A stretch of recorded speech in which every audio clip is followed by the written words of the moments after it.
Eto na naman. Papasok na naman sa work. Buhay OFW nga naman. Kailangan kumayod.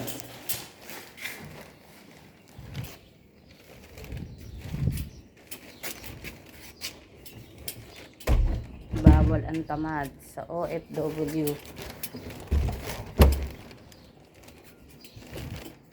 Maaari lang talaga everyday mag extra income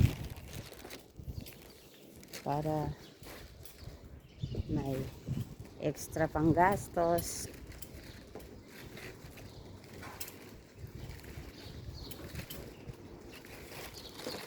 Hirap na OFW na walang extra income. Kaya kayo join na po kayo sa amin. Meron po kaming event sa Platinum Hotel at 12 in the morning, 12 p.m. today. Attend po kayo mga ka-OFW.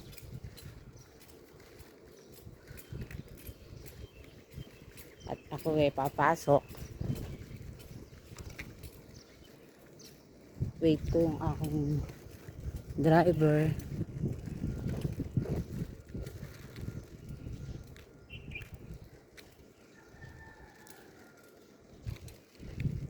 Wala pa yung driver ko. Late na naman siya. Hay buhay. Kailan kaya ako yayaman?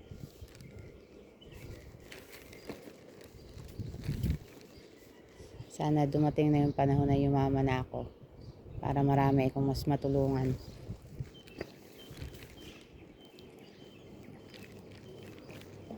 Kahit mga tugal lokal nga dito nagtatrabaho dahil may mga ano sila, may mga hulugan silang bahay, investment, kaya need nating mag work para mayroon tayong pundar. Kaya mga kapatid,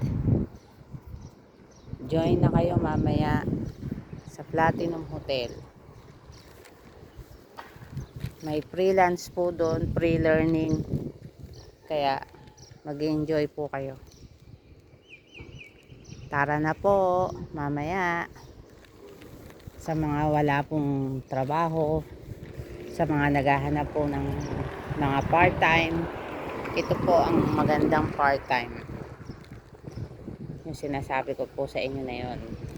Pag nakilala nyo po yung speaker namin, baka sabihin nyo po na bakit ngayon nyo lang siya nakilala. Sana noon pa kayo nakapakinig sa kanya ng mga experience niya. May inspired kayo talaga. Sobrang ganda ng experience niya. May inspired kayo na mag-ipon at magtipid para makapagpundar kayo habang nandito kayo sa ibang bansa. Kaya isip-isip mga kababayan, mga ka-OFW. Sige po, next vlog and next video, i-update ko na lang po kayo. And please like and follow my page. Thank you so much. Papasok na po ako.